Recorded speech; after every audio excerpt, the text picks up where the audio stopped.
Jackie World. 광복 80주년을 맞이하여 의미 있는 영상을 또 하나 만들게 되었습니다.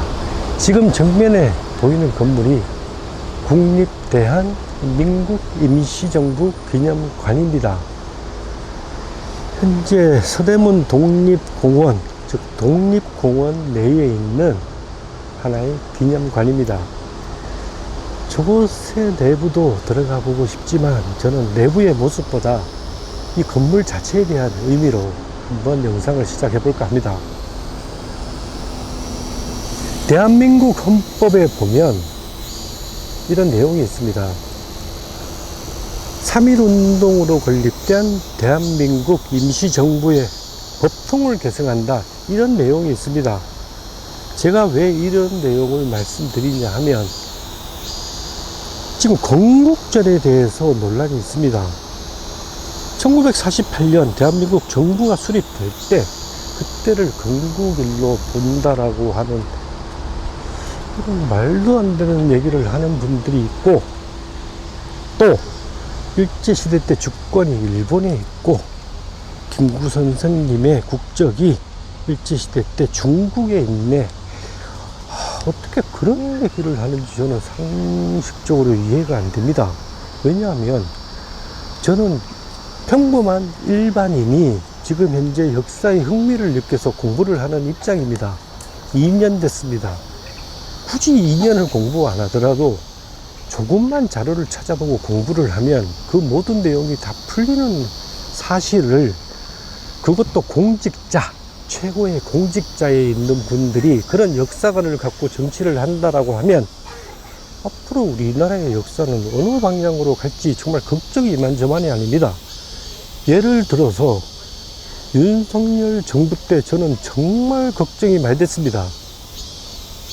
조금 전에 말씀드렸던 그런 분들이 고위 공직자에 있으면 물론이고 일본에 대한 그런 역사관 자체가, 주체가 성립이 안 되다 보니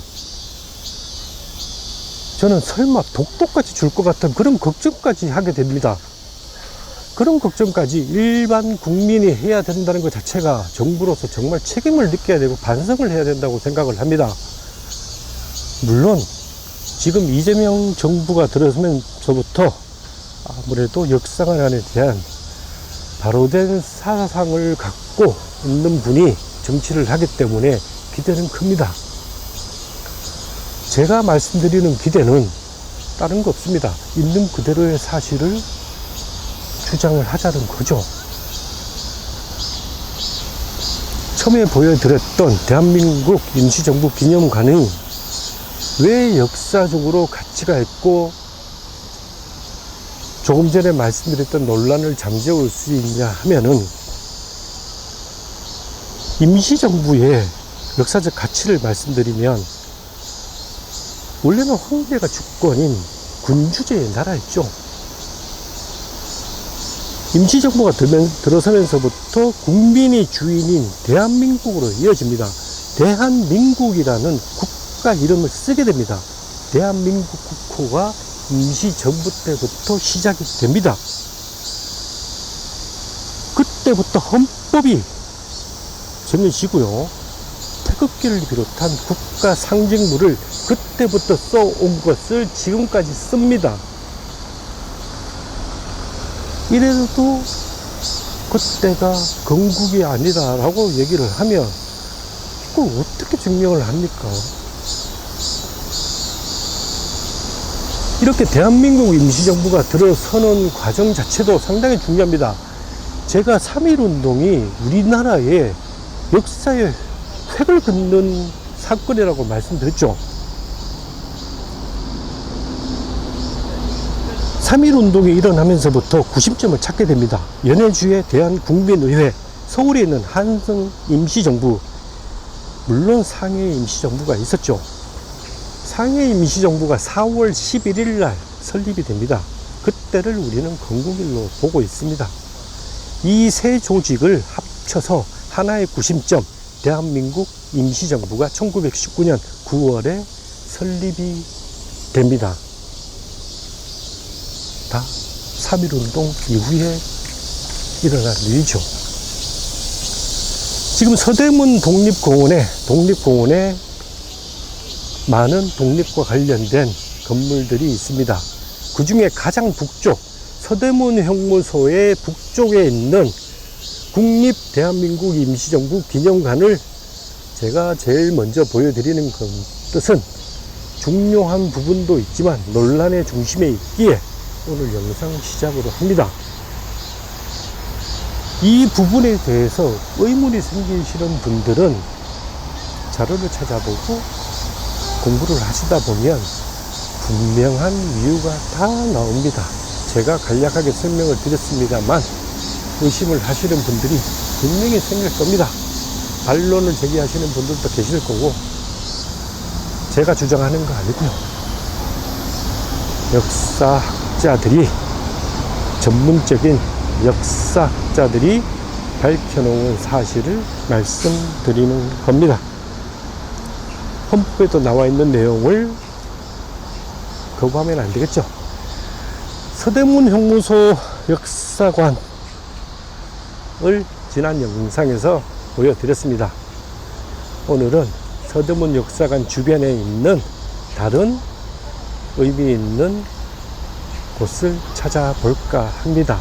물론 서대문 형무소 역사관도 서대문 독립공원 내에 있는 하나의 기념관이죠. 지금 현재 있는 곳이 제가 북쪽이었기 때문에 남쪽으로 이동해서 서대문 독립공원의 모습을 보여드리겠습니다. 지금 정면에 서대문 형무소 역사관이 보입니다. 남쪽으로 계속 이동을 하고 있고요. 우측에 보면 서대문 독립공원이라는 편말도 보입니다.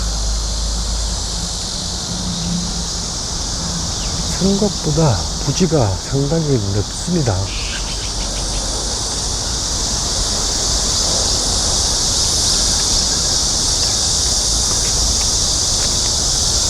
정면에 독립문도 보입니다. 이곳 독립공원에 조성되어 있는 역사물들을 하나씩 살펴볼까 합니다. 아직 제가 살펴보겠습니다. 세밀 독립선언 기념탑이 좌측에 보여 있고요. 우측에 존경스러운 우리 유관순 열사의 동상도 있습니다. 이 뒤로 가면 또 하나의 구조물이 있어서 가장 먼 곳에 있는 곳부터 갈까 합니다. 유관순 열사 동상과 독립관 사이의 길을 따라서 이렇게 올라가 보시면 추념탑이 하나 있습니다. 조금만 더 올라가면 보일 것 같습니다.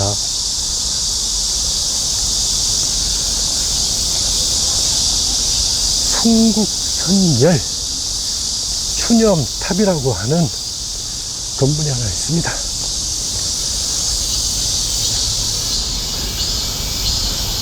우측에 서대문 형무소 역사관도 보이고 있고요. 그 사이에 지금 현재 발굴 작업이 진행되고 있는 예전에 유곡사 서대문 형무소의 옥사의 발굴 현장도 보여주고 있습니다. 현재 위치에서 보이는 옥사 자리가 2옥사라고 하네요. 건너편에서는 6옥사라고 했었는데 구치감 청사와 2옥사 이렇게 발굴 작업이 진행되고 있습니다. 순국선열 추념탑입니다. 추념이라는 뜻은 고인을 생각한다 그런 뜻이죠. 그러면 순국선열은 어떤 뜻이냐 제가 알아봤습니다. 1895년 일제 국권 침탈 전후로부터 1945년 광복이 될 때까지 국내외 일제의 국권 침탈을 반대하거나 독립운동을 하기 위하여 항거하다가 순국한 사람으로서 그 공로로 건국훈장, 건국포장 또는 대통령 표창을 받은 사람을 뜻한다고 합니다.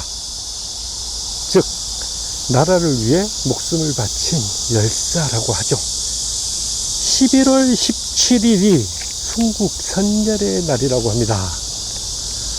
지금 정면에 추념탑이 보입니다. 높이가 22.3m, 좌에서 우로 길이가 40m 된다고 합니다. 중앙에 탑심이 있는데요, 전국에 14개의 도를 나타내는 태극기를 음양각으로 표현하여 우리 민족의 독립의지와 기상을 상징한다고 합니다.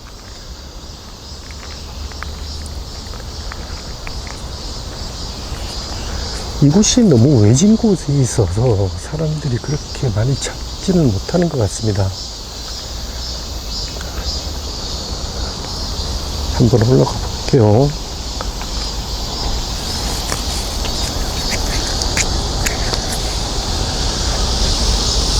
와, 독립 광복 80주년을 기념하기 위해서 영상을 만들려고 나왔습니다만 올해 여름은 유난히도 덥습니다.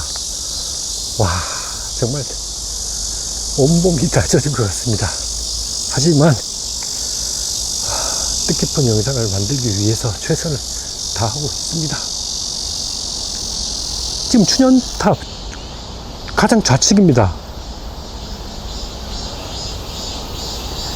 이 뜻깊은 역사적 사건을 상징하는 그런 상징물로 조각이 되어 있습니다. 가장 좌측에 있는 상이 항일의병 무장상이라고 합니다. 그 옆에 느낌이 오시죠? 윤봉길과 이봉창 열사의 상징하는 상징상이 있습니다. 그 옆에 독립군 의병 숭북선열 처형상이라고 있습니다. 그리고 또 우측에 유관순 열사 운동상, 3.1운동상이 있습니다. 이렇게 좌측 부분이 조각이 되어 있고요. 우측으로 넘어오면 3.1 독립만세상이라고 있습니다.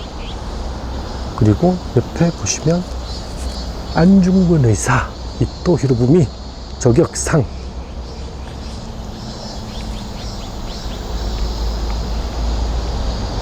또 그 옆에는요 순국선열 의병 체포 처형상이라고 되어 있습니다.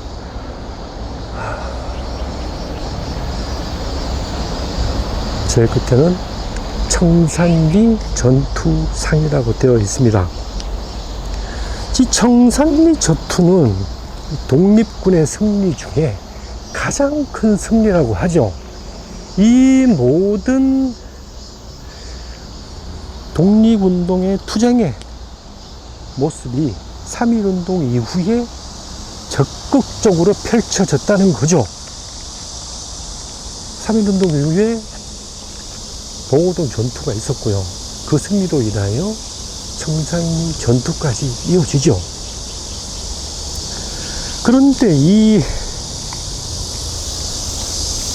상징적으로 조각이 되어 있는 이 모습들 중에 한 곳이 현재 논란이 되고 있습니다.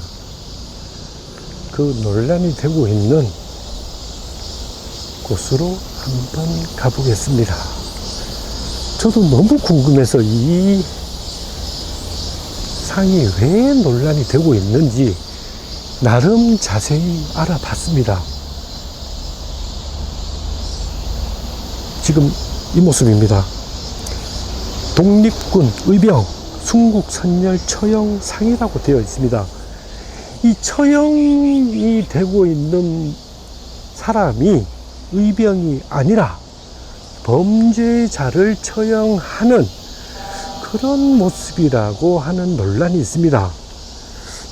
정확히는 모르겠지만 어느 교수에 의하면 이 석상에 바탕이 되는 사진이 대구에 어느 범죄자를 처형하는 그런 사진을 의병이라고 착각을 해서 그 사진을 본보기로 해서 이 석상을 조각을 했다고 합니다. 그래서 그 원본 사진이 아무래도 대구에서 있었던 범죄자를 처형하는 그 모습이라는 의견이 다수 지배적이라고 저는 생각을 합니다. 그런데 지금에 와서 이것을 다시 어떻게 수정을 할 수도 있을 텐데 논란만 있을 뿐 거기에 대한 후속 대책은 현재 없습니다.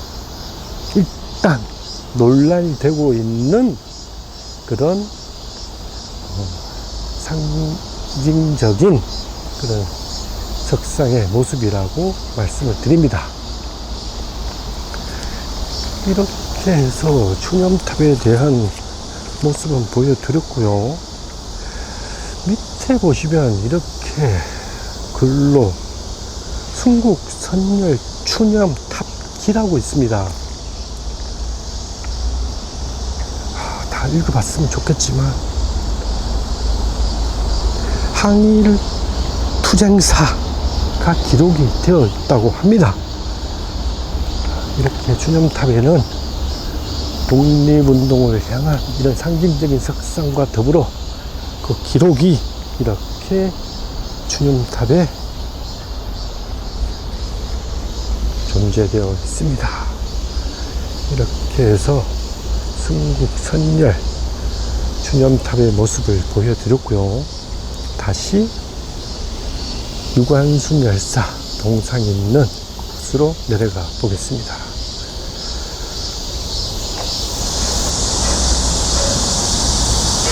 순국선열 추념탑에서 이렇게 내려오시면 유관순 열사의 동상이 있습니다. 서대문 형무소에서 순국한 유관순 열사를 기리기 위해서 2021년도에 설치한 동상입니다. 순국 100주년을 맞아서 세워졌습니다. 유관순 열사는 그 이름만 들어도 가슴이 먹먹해지는 아쉬운 그런 마음이 많이 듭니다. 여기에 보면 동상 밑에 유관순 열사 오록이라고 있습니다.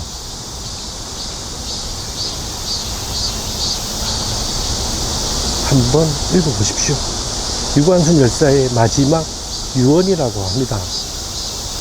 내 손톱이 빠져나가고 내 귀와 코가 잘리고 내 손과 다리가 부러져도 그 고통은 참을 수 있사오나 내 나라를 잃어버린 그 고통만은 견딜 수가 없습니다.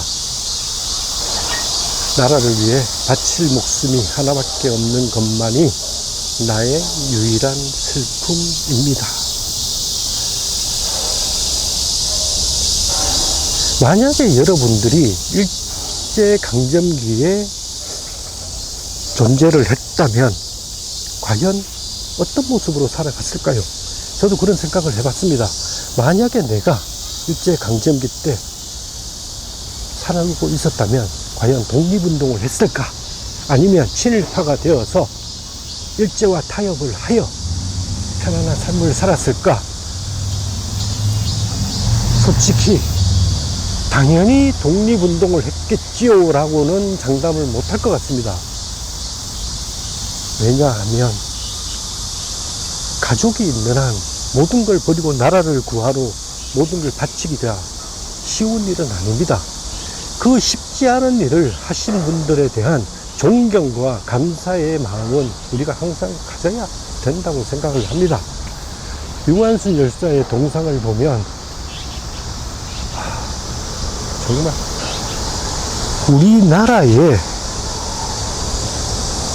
여성 인물들 중에 저는 당연히 원탑이라고 생각합니다. 독립운동가의 그런 의미를 넘어서 여자로서 이렇게 훌륭하고 자랑스러운 분이 또 있을까, 그런 생각을 합니다. 예전에 5만원권 집회가 처음 나왔을 때 저는 어떤 분이 나올까 정말 궁금했습니다. 최소한 여자분이 한 분은 나올 거라고 예상을 했지만 뜻밖의 인물이 나왔고요. 저는 지금도 주장을 하지만 유관순 열사 무조건 나와야 됩니다. 더 이상의 여성 인물은 없습니다.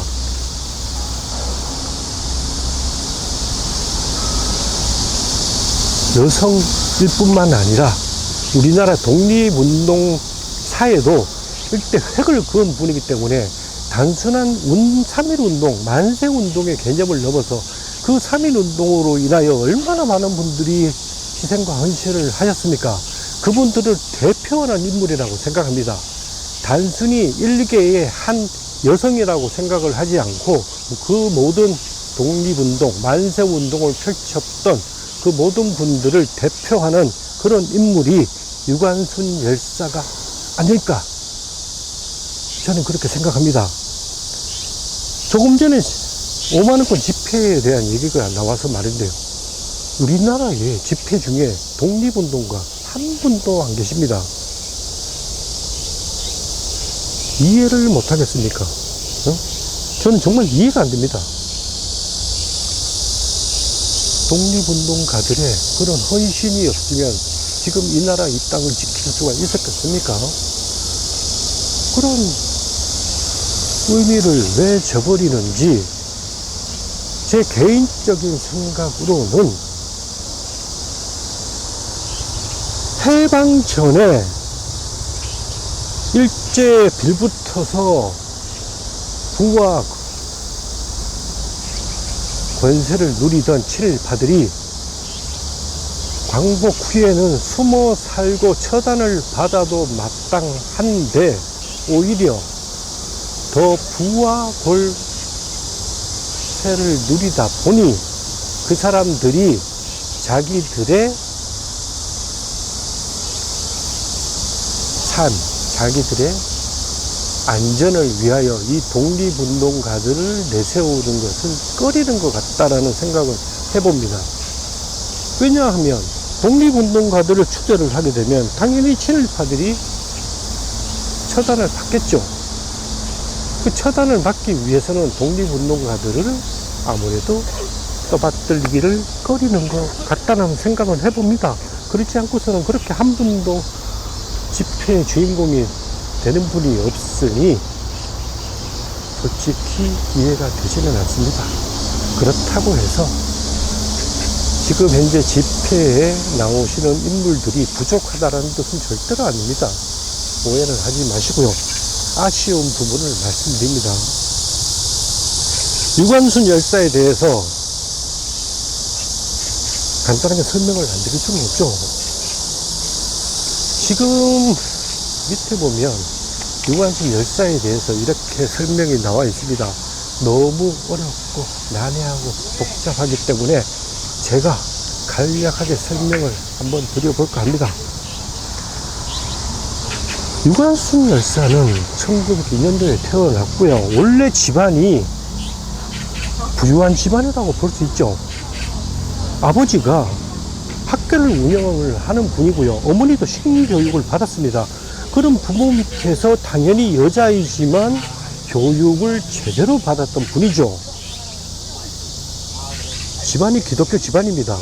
아버지가 학교를 운영했다고 했죠.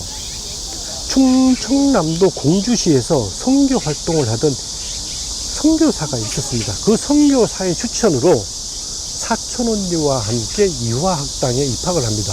그것도 장학생으로. 후에 이화학당 고등부에도 진학을 합니다.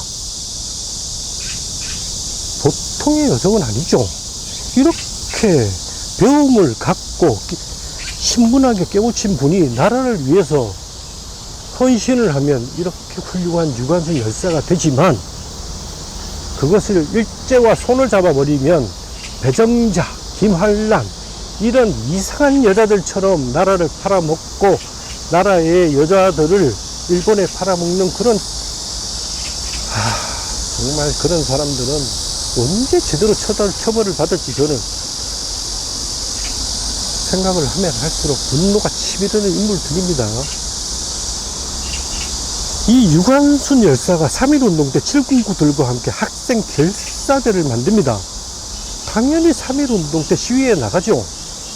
학교에서는 못 나가게 문을 잠궈버립니다. 그런데 담을 타고 나가버립니다. 3.1운동에 적극적으로 참여를 하죠. 3월 5일 날 남대문 만세에도 시위에 참가합니다. 그때 체포가 됩니다. 하지만 선교사의 도움으로 다행히 풀려납니다. 이렇게 학생들이 만세운동에 너무 적극적으로 참여를 하니까 학교에서 휴교령을 때립니다. 일제가 그렇게 학교에 휴교령을 내렸겠죠. 그래서 유관순 열사는 사촌 언니와 함께 고향으로 갑니다. 천안이 고향이죠. 고향에서도 그냥은 안 했습니다. 지인들과 함께 만세운동을 또 준비합니다. 학교와 교회를 찾아가서 많은 사람들을 격려를 합니다. 4월 1일 날 아침에 천안의 경천 아운의 장터에서 3,000명이 모였는데, 거기서 사촌 언니와 남동생과 함께 같이 만든 태극기를 나누어 주고 단상에 올라가서 연설도 합니다. 당연히 일본 헌병들이 출동을 해서 총을 쏘고 칼을 휘두르고 난리가 났겠죠. 20여 명이 숨지고 다칩니다. 이때 불행히도 유관순 열사의 부모님이 세상을 떠나십니다. 그것을 항의하기 위해서 유관순 열사가 주재소로 찾아갑니다. 근데 만세운동 주도자로 거기서 체포가 되어서 공주교도소로 수감이 됩니다. 처음에 5년형을 받고요. 항소에서 경성복심법원에서 3년형을 선고받습니다. 이후에 1년 6개월로 감형은 됩니다. 하지만 서대문 형무소로 이감이 됩니다. 제가 전국에 수감자 중에 특별 관리가 되는 사람들은 서울에 있는 서대문 형무소로 이감이 된다고 말씀드렸죠. 이 유관순 열사가 그런 대상자입니다. 서대문 형무소로 이감을 하게 됩니다. 여기에서 심한 고문과 뇌진로 병이 생기죠. 그래서 추록 이틀 전에 사망을 하십니다. 유관순 열사가 서대문 형무소로 와서 1920년 3월 1일 날 3.1운동 1주년이 되는 해 여옥사 8호실 방에서 동료 6명과 함께 총 7분이 만세운동을 했다고 말씀드렸죠.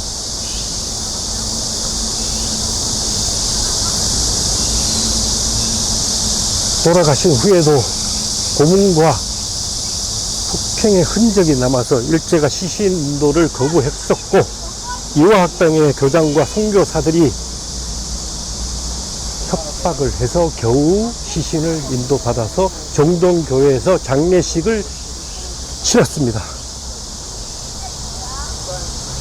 학생의 신분으로 이 목숨까지 바친 유관순 열사, 더 이상 무엇이 부족한 게 있겠습니까?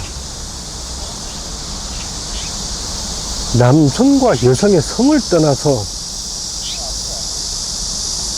이 독립운동을 이렇게 하신 분이 또 누가 있었겠습니까? 물론 만주, 연해주, 미국, 세계 각지에서 독립운동 하신 분들 많습니다. 하지만 그 당시에는 우리나라는 보수적인 사회입니다. 여성의 사회 활동이 적극적으로 차단이 되고 경계가 되고 이렇게 나설 수가 있는 사회가 아님에도 불구하고 이렇게 적극적으로 만세운동에 참여해서 나라를 찾겠다는 의지를 보인 이분이 얼마나 위대하게 보입니까? 저는 얼마 전에 유튜브를 봤는데 요즘에는 AI로 이렇게 예전의 사진을 영상으로 만드는 그런 쇼츠가 간혹 하나씩 뜹니다. 우연히 봤습니다. 유관순 열사, 안중근 의사가 웃는 모습을 봤습니다. 정말 가슴이 뭉클했습니다.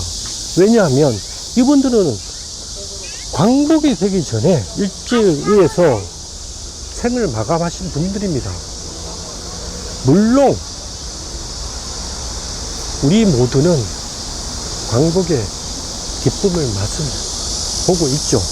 그리고 살아있는 자들은 광복 이후에 그 행복함을 누리겠죠. 하지만 이분들은 광복의 그 기쁨을 누리지 못하고 그 전에 세상을 떠나신 분입니다. 저는 그 AI로 만든 영상을 보면서 만약에 이분들이 살아 계셨더라면 광복의 기쁨을 그렇게 표현하지 않았을까? 그 미소에 그런 광복의 행복감을 느꼈습니다. 정말 가슴이 뭉클했습니다. 안 보신 분들은 한번 찾아보십시오. 정말 가슴이 뭉클합니다. 그걸 보고도 감흥이 없다면 정말 대한민국 사람이 아니라고 생각합니다. 저는 그랬습니다. 정말 살아 계신 것처럼 그런 가슴 뭉클함을 느껴서 그 쇼츠를 보고 또 보고 수십 번 돌려봤습니다. 유관순 열사, 예전에는 몰랐습니다. 그냥 단순한 3.1운동의 여성운동가, 훌륭한 여성 항일운동가 정도로만 봤습니다. 하지만 이분의 3.1운동이 그 후에 우리나라의 광복을 맞이함에 얼마나 많은 영향을 끼쳤는지 그 영향을 안다라고 생각을 하면 단순한 3.1운동의 한 운동가를 넘어서 지금 현재 우리나라가 광복을 맞이한 1등 공신이지 않을까 그런 생각까지도 해봅니다.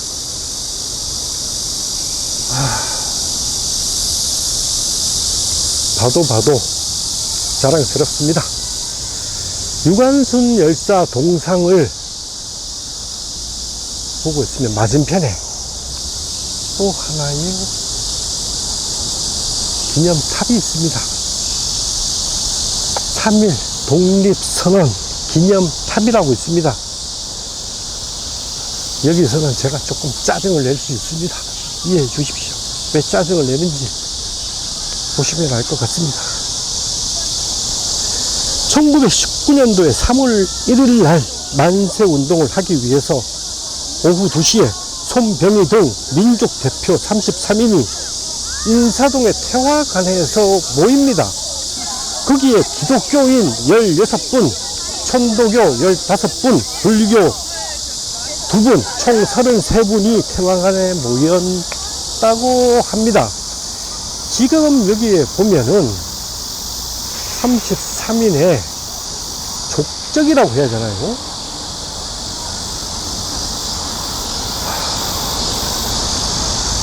이렇게 발을 평을 떠서 이렇게 전시를 해놓고 있습니다. 제가 역사 공부를 하게 된 이유가 바로 여기에 있다고 보시면 됩니다. 지난날에 우리가 역사를 배울 때 왜곡된 역사를 강요받고 교육을 받았습니다. 물론 지금 리박스쿨이나 이런 이상한 것들 때문에 잘못된 역사 교육을 받은 사람들도 있겠지만 제가 역사 교육을 받을 때는 공식적으로 국가에서 이렇게 왜곡된 역사를 교육을 시켰습니다. 솔직히 말해서 태화관에서 33인의 민족 대표가 모였다고 했는데 제가 공부한 바로는 그 중에 2분은 기독교인 2분은 거기가 술집이자 요정입니다. 그래서 2분은 아예 참석조차 안 했습니다. 그냥 이름만 33인에 올라갔던 것 뿐이죠. 그리고 이해가 안 가는 부분은 탑골공원이죠.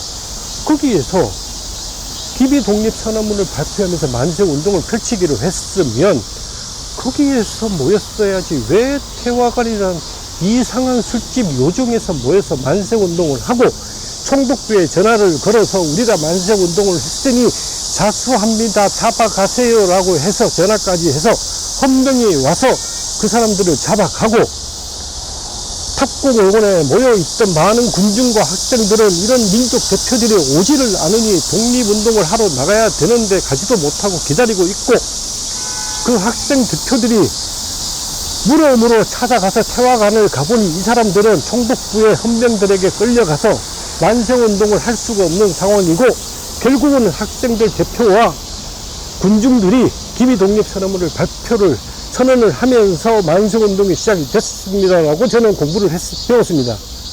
저는 분명히 그렇게 기록에 나와 있는 부분으로 공부를 했습니다.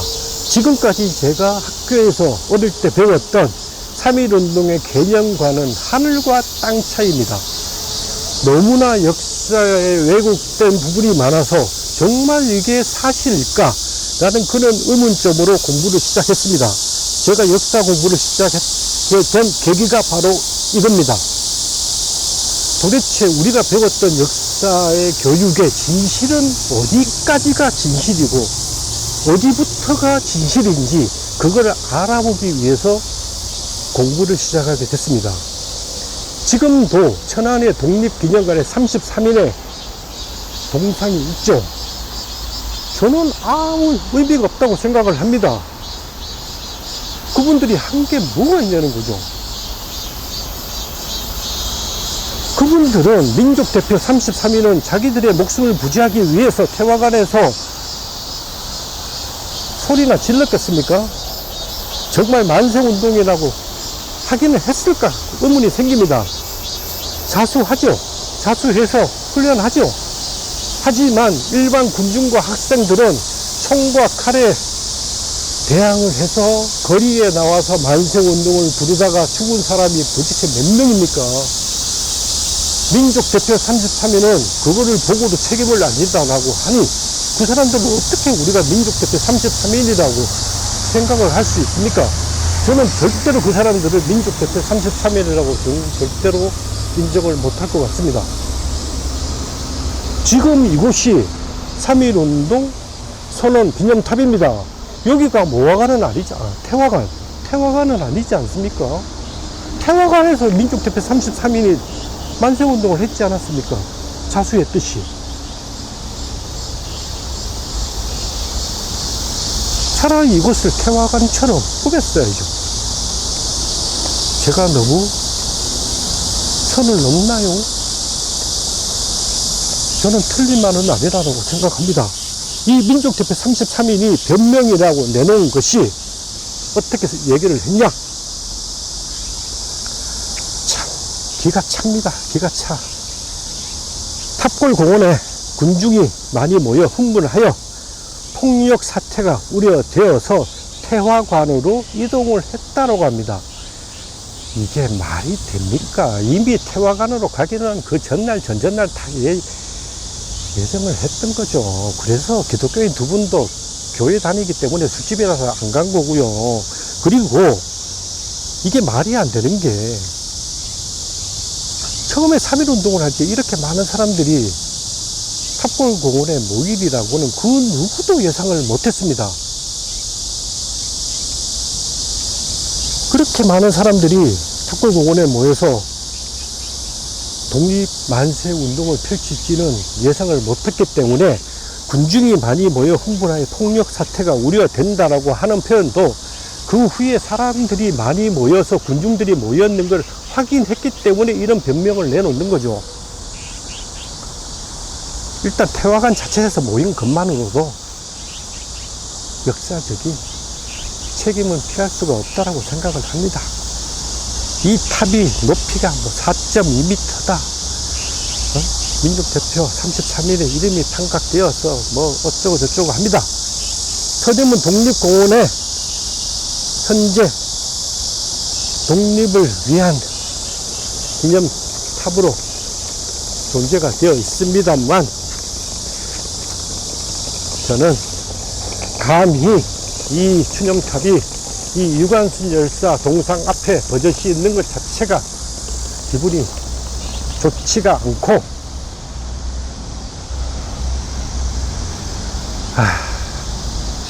정말 흥분이 가라앉지를 않습니다.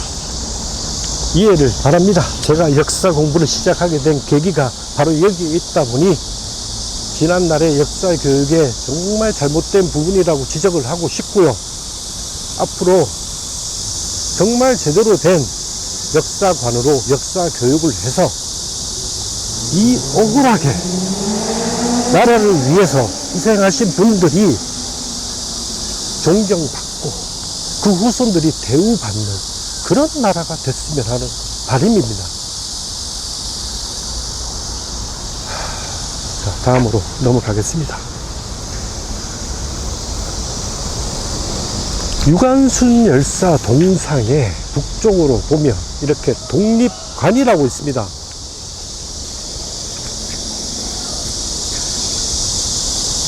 독립관이라는 건물이 보이죠?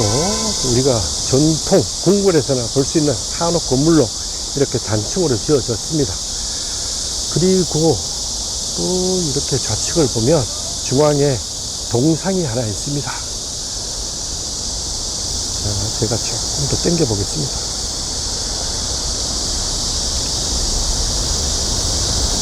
동상이 보이죠? 서재필 선생님의 동상이 있습니다. 오른손에 독립신문을 들고 있습니다. 그리고 그 좌측에 독립문이 있죠. 이 독립관과 서재필 선생님과 독립문은 어떻게 보면 다 연결이 되어 있다고 보죠. 왜냐하면 서재필 선생님이 독립협회를 만들어서 독립관과 독립문을 만드는데 앞장을 서기 때문에 연관이 됩니다. 간단하게 설명을 드리면 우리가 조선시대에 청나라의 사신을 맞이할 때 이곳에 영은문이라는 문을 하나 만들어 놓았습니다. 그 문을 통해서 청나라 사신들이 들어옵니다. 환영을 하는 거죠. 왜? 그 당시만 해도 우리는 4대적인 나라였죠. 아버지의 나라, 청나라에서 온 사신들을 극진히 대접을 하기 위해서 이 영업문을 만들어서 그 문을 통해서 오는 사신들을 환대히 맞이했고요. 그 문을 통해서 들어오면 모화관이라고 하는 지금으로 말하면 일종의 영빈관 같은 건물입니다. 그 건물을 만들어서 거기에서 만찬회를 엽니다. 청일전쟁으로 인해서 청나라가 패하고 일본이 승리를 하게 되죠. 그러면 청나라 사신들을 위한 영업문과 모화관이 무슨 의미가 있습니까? 독립협회에 서재필 선생님이 만든 독립협회에서 그 영업문을 없애버립니다. 그 문을 없애버리고 독립문을 만듭니다. 그리고 만찬회를 하던 영빈관 역할을 했던 모화관을 없애버리고 독립관을 만듭니다.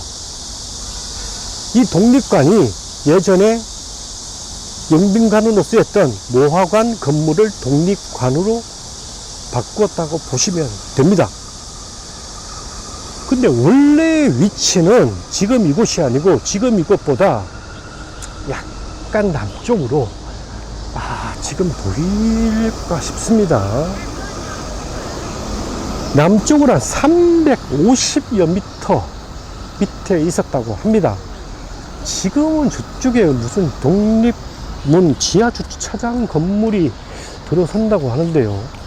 그쪽 건물 자리가 원래 자리였는데 지금 이쪽으로 이전이 되어서 서대문 독립공원이 조성이 될 때 다시 독립관으로 이곳에 옮겨졌다고 합니다.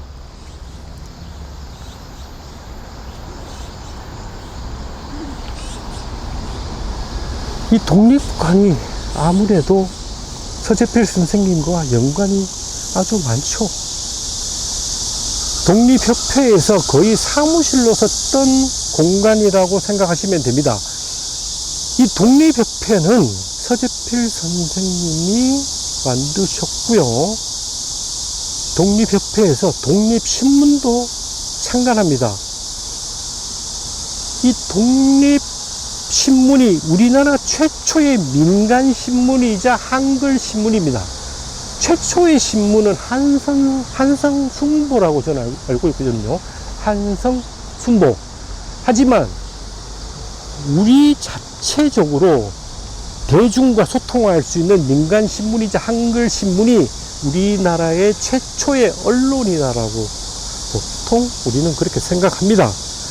그래서 이 독립신문이 창간된 1896년 4월 7일이 신문의 날로 지정이 되어 있습니다. 이 독립협회 사무실로 쓰여졌던 이 독립관이기 때문에 독립협회와는 뗄래야 뗄 수가 없는 관계죠. 이 독립협회는 서재필 선생님이 만들었다고 제가 몇 번을 말씀드렸는데요. 독립협회가 이렇게 독립관과 독립문 건립했고요. 만민공동회도 열고요. 관민공동회도 조직합니다. 아무래도 서재필 선생님이 미국에서 의사 생활을 하고 오셨기 때문에 선진의 그런 문화나 정치 이런 걸 많이 배우고 오셨습니다. 그래서 지금까지 우리나라의 보수적인 그런 사고방식과는 다르죠. 그래서 민주적인 그런 정치적인 색깔을 많이 보여줍니다. 당연히 일제와 고종과는 거리가 멀어지겠죠. 결국은 이 독립협회가 고종이 만든 황국협회라는 게 있습니다. 보구상들의 단체죠. 황국협회에 의해서 이 독립협회가 해산이 됩니다. 제가 생각하기로는 이 독립협회에서는 고종의 군주제를 주장하는 것이 아니라 미국식이죠. 의원 내각제를 주장합니다. 당연히 고종의 입장에서는 본인이 다시 황제가 되고 싶은데 독립협회에서 의원 내각제를 주장을 하니 마음에 안 들었겠죠. 그래서 보부상 협회인 황국협회를 통해서 이 독립협회를 해산시키게 됩니다. 이 황국협회는 지금으로 생각하면 무슨 태극기 부대 같은 그런 조직이라고 저는 생각을 합니다. 이렇게 독립관을 지나서 다시 남쪽으로 가면 서재필 선생님의 뒷모습이 보입니다. 오른손에 이렇게 독립신문을 들고 있고요. 아무래도 이 독립신문이 국민의 목소리를 전달하는 유일한 창구죠. 그 당시에 국민의 목소리를 듣는 그런 소통의 역할을 하는 것은 아마도 없었다고 봅니다. 이 독립신문이 유일합니다.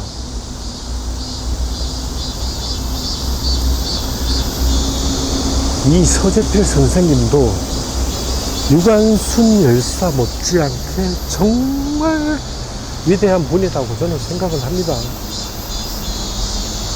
이분도 공부를 하면 할수록 그 매력에 빠집니다. 참고로 이분이 과거에 급제까지 한 분입니다. 보통 천재는 아닌 것 같아요. 정말 영재입니다. 과거에 급제를 했고요. 일명 개화파입니다. 그것도 급진 개화파. 일찍이 이런 식견이 깨신 분이라고 볼 수 있죠. 이모군란을 계기로 근대화의 시급함을 절감하게 되죠. 1884년에 개화파가 주도한 갑신정변이 있습니다. 이 갑신정변에 참여를 하죠. 결국 갑신정변은 실패를 합니다. 갑신정변의 실패를 간략하게 말씀드리면 일본이 먼저 배신했고요.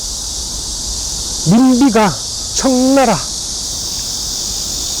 또 청나라 부르죠. 청나라에 도움을 요청해서 결국은 급진개화파의 개혁이 실패를 하게 됩니다. 그래서 이 서재필 선생님과 몇 분, 즉 박영효 군도 같이 일본으로 망명을 하죠. 일본으로 망명을 했는데 일본에서도 외교적으로 압박을 받게 됩니다. 그 마찰을 우려해서 일본에서 미국으로 가기를 요구를 하죠. 결국은 서재필 선생님은 미국으로 망명을 합니다. 그런데 이분이 미국에서 의사가 됩니다. 와, 이런 천재가 있습니까? 과거에 급제한 분이 일본에서 생활을 하다가 갑자기 미국으로 갔는데 거기서 의사가 됩니다. 자기 나라 자기 땅에서 의사가 되기도 이렇게 힘든데 남의 나라 남의 땅에서 의사가 됩니다. 그런데 이분이 의사가 돼서도 나라의 독립을 전혀 저버리지 않습니다. 갑오 개혁이 일어나죠. 1895년에. 그때 이 개혁파들에 대한 징계가 풀립니다. 그래서 다시 오십니다. 미국에서 의사 생활을 하시다가 우리나라에 다시 오십니다. 오셔서 독립협회를 조직합니다. 그래서 독립문과 독립관, 독립신문 이렇게 활동을 하십니다. 그런데 제가 조금 전에 말씀드렸다시피 이런 급진 개혁파의 성격을 띠신 분이라, 즉 보수파죠. 수구파들과 마찰이 많이 생깁니다. 일제와도 마찰이 많이 생겼겠죠. 이 수구파 내각들, 쉽게 말하면 친일파죠. 이 친일파들 때문에 미국으로 추방이 됩니다. 쫓겨납니다. 이런 독립운동에 앞장을 서는 분들을 친일파들이 미국으로 쫓아내고 일본과 손을 맞잡고 짝짝꿍을 해버리니 나라가 한순간에 뺏기는 건 시간 문제 아니었겠습니까? 다시 미국으로 쫓겨나서 거기서 의사생활을 하십니다. 생활을 하는 도중에 나라가 경술국시로 일본에게 다 뺏겨 버립니다. 독립운동에 힘쓰라고 3.1운동 후에 본인의 전 재산을 나라의 독립운동에 써달라고 기부를 합니다. 그리고 미국에서도 우리나라의 독립을 위해서 많은 활동을 하십니다. 결국 이렇게 독립운동에 앞장을 쓰다 보니 개인은 파산을 하게 되죠. 그래서 대학 강사와 고용의사로 일을 하면서 계속 독립운동에 대한 끈은 놓지 않고 생활을 하십니다. 1945년에 해방을 맞이하고 미군정이 실시되죠. 1948년 대한민국 정부가 수립될 때까지 3년 동안 미군정이 실시될 때 미군 정청의 최고 정무관으로 1947년에 귀국을 해서 한국을 전혀 모르고 있던 미군의 한국 통치에 큰 역할을 하게 됩니다. 이 분이 한때는 초대 대통령으로도 물망에 오르기도 했던 분입니다. 와, 저는 지금 이렇게 생각을 해보면 만약에 이승만이 초대 대통령이 아니고 이 서재필 선생님이 초대 대통령이었다고 하면 우리나라의 역사가 정말 180도 바뀌었을 것 같습니다. 최소한 독재는 안 했을 거고 그 많은 학살자는 안 생겼다고 봅니다. 또 이승만 얘기가 나오면은 정말 이승만 때문에 죽은 사람이 도대체 몇 명입니까? 그때 뭐 이승만 기념관을 만드네 어쩌네 물고 빠는 분들, 정말 이승만이 어떻게 정치를 했는지 어떠한 대통령의 삶을 살았는지 4.3만 보더라도 그렇고요. 6.25 때 그것만 봐도 그렇고요. 삼선 개혁을 하면서 얼마나 대통령이 하고 싶었는지, 부정선거뿐만 아니라 조봉암의 인혁당 사건도 있죠. 모든 뜻을 같이 하지 않는 사람들을 방공이라는 이름 하에 빨갱이라는 이름으로 다 사라지게 만듭니다. 그걸 이어받은 사람이 군사정권 박정희고요. 이렇게 서재필 선생님이 초대 대통령 물망에 올랐다는 내용을 보면 만약에 정말 이분이 초대 대통령이 되었다면 우리나라의 민주화가 이미 벌써 와도 한참 전에 왔었겠죠. 정말 아까우신 분입니다. 참고로 이분의 또 역할을 보면 러시아의 저령도 조차 요구를 반대했다는 그런 내용이 있습니다. 어디서 많이 들어보긴 하셨죠. 러시아의 저령도 조차 요구를 반대했다. 이 독립협회에서 러시아가 우리나라의 동해 쪽에 연료 창고를 만들려고 합니다. 이 저령도가 제가 알기로는 부산 쪽입니다. 부산의 영도 쪽이라고 알고 있거든요. 거기에 연료 창고처럼 중간에 경유지를 만들면서 여기에서 러시아 함대가 연료를 보충하고 쉬어가는 그런 곳으로 만들려고 했던 겁니다. 이 서재필 선생님이 그거를 제지를 했던 거죠. 남의 나라 항구를 자기네 땅처럼 쓰려고 한다는 게 말이 됩니까? 말이 안 되죠. 3.1운동 이후에도 워싱턴에도 임시정부가 있었습니다. 각 나라마다 독립에 대한 염원이 많았습니다. 워싱턴에 구미위원회를 설치하게 됩니다. 거기에서 위원장을 맡게 됩니다. 항상 이분은 독립에 대한 염원을 꺾지 않고 항상 담아두고 계셨던 분입니다. 서재필 선생님입니다. 이분도 볼수록 짠합니다. 1948년도에 대한민국 정부가 수립이 되죠. 그러면서 미군장이 종식이 됩니다. 다시 미국으로 돌아가시죠.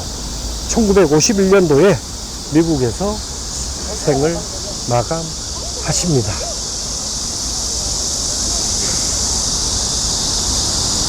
서재필 선생님입니다. 지금 동상 밑에 독립신문이라고 해서 이렇게 새겨져 있습니다. 저 오른손에 독립신문을 들고 있는 모습이 참 감회가 새롭습니다. 근데 보통 우리가 독립관이나 이렇게 독립신문, 독립문을 봤을 때 그 독립에 대한 의미를 착각을 하고 있는 분이 계시는 것 같아서 제가 한번 설명을 드리면, 이 독립은 일제로부터 벗어나는 그런 독립의 개념이 아닙니다. 이 독립은 그 당시에 우리나라의 열강들이 워낙 많이 우리나라에 들어오죠. 프랑스, 영국, 러시아, 미국, 일본 이렇게 많이 들어옵니다. 그 열강들 사이에서 우리의 주권은 우리가 지키겠다. 우리가 책임지고 우리가 알아서 할 테니 너네들은 신경을 쓰지 마라. 그런 뜻의 독립입니다. 그 점을 감안하셔서 이곳 독립공원에 있는 독립관이나 독립문을 이해를 해 주셨으면 합니다. 이제 서대문 독립공원의 마지막 남은 장소입니다. 독립문입니다. 독립문. 갑오개혁 이후에 우리 독립의 의지를 다짐하기 위해서 청일전쟁 이후에 청나라가 패하고 일본이 승리하죠. 그러면서 청나라 사실을 맞이하던 영업문이 있었다고 말씀드렸죠. 그 영업문을 헐고 이 서재필과 독립협회의 주도로 세워진 건물입니다. 그 독립의 의미는 제가 조금 전에 말씀을 드렸고요. 독립문의 뒷모습입니다. 뒷모습의 모습을 잠깐 볼게요. 여기에도 앞과 뒤의 모습이 약간 다릅니다. 뒷면에 보시면 중앙 아치 부분, 이맛불이라고 하죠. 아치의 가운데 보면 오약꽃 문양이 있고요. 그 위에 독립문이라고 해서 한자로 독립문이 음각으로 새겨져 있습니다. 그리고 양쪽에 태극기가 조각이 되어 있고요. 위에는 난간이 되어 있고요. 이 독립문은 프랑스의 개선문을 본떠서 만들었다고 합니다. 이 독립문도 원래의 자리는 이곳이 아닙니다. 지금 독립문 앞에 보면 이렇게 고가도로가 있습니다. 좌측으로 연결되어 있는 곳이 사직터널이고요.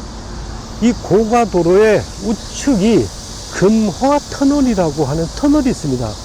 양쪽 터널을 연결해 주는 이 고가가 건설이 되기 때문에 이 고가 밑에 있었던 독립문이 지금 현재 이곳으로 이설이 되었습니다. 그러면 원래 위치는 어디냐? 제가 봤을 때는 지금 고가 밑에 횡단보도가 있습니다. 지금 초록색 버스가 가죠? 초록색 버스 좌회전합니다. 지금 저 자리, 좌회전하기 전 지금 저 자리, 지금 차가 지나가죠? 좌회전 하자마자 횡단보도가 있습니다. 지금 저 자리가 제가 알기로는 원래의 독립문이 있었던 자리라고 판단이 됩니다. 이 고가도로 건설 때문에 아무래도 현대의 삶을 저버릴 수는 없죠. 어쩔 수 없이 이곳으로 옮겨져서 현재 잘 보존이 되고 있습니다. 높이가 14.28m고요. 너비가 11.48m라고 합니다. 독립협회가 모금을 주도했고요. 고종이 승인을 했습니다. 1897년도에 완공이 됐고요. 독립문 앞에 보면은 이렇게 주초라고 하죠. 돌로 만든, 기둥으로 만든 이런 주춧돌이 2개가 있습니다. 저기 지금 뭐라고 쓰여 있습니다.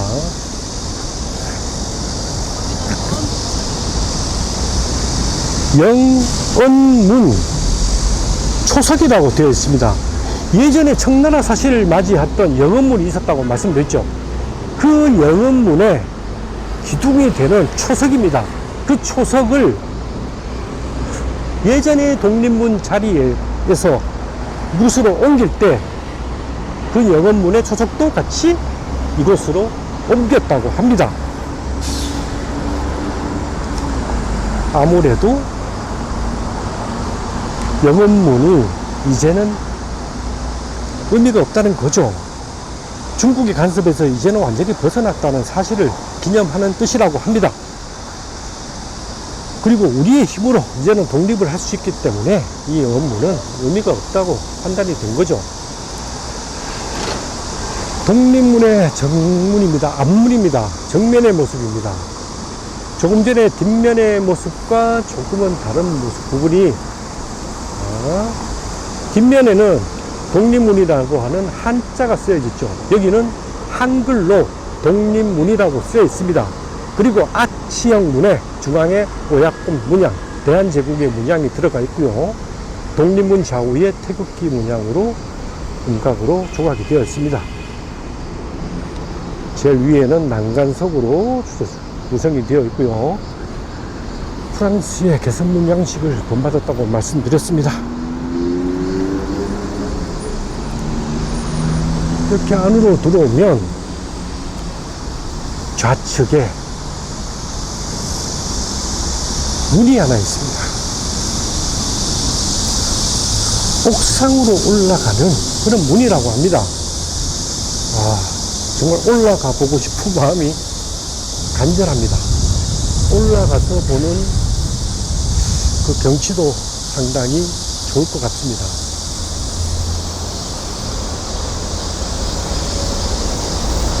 윗부분에는 이렇게 붉은 벽돌로 아치형을 잡았습니다. 다른 부분은 이렇게 화강석으로 이렇게 쌓여져 있고요. 그런데 이 독립문에 하나의 오점이 있습니다. 오점이라고 하기에는 좀 그런가요? 아쉬운 점이라고 해야 할까요? 이곳에 이완용의 흔적이 있다고 합니다. 이완용이 이 독립문 건립에 기여를 했다고 합니다. 재정과 운영에 크게 관여를 했다고 하고요. 현판의 글씨가 이완용의 글씨라고 합니다. 현재까지의 역사학자들의 판단에 의하면 이완용의 글씨가 맞다라고 합니다. 제발 저는 아니기를 바랍니다. 그래서 이 독립문에 훌륭하고 중요한 의미가 있는 반면 이완용의 흔적이 있다는 그런 아쉬움도 있습니다. 이렇게 해서 서대문 독립공원의 모든 모습을 알아봤습니다. 하나하나 독립과 관련된 중요한 역사의 흔적이죠. 독립문이었고요.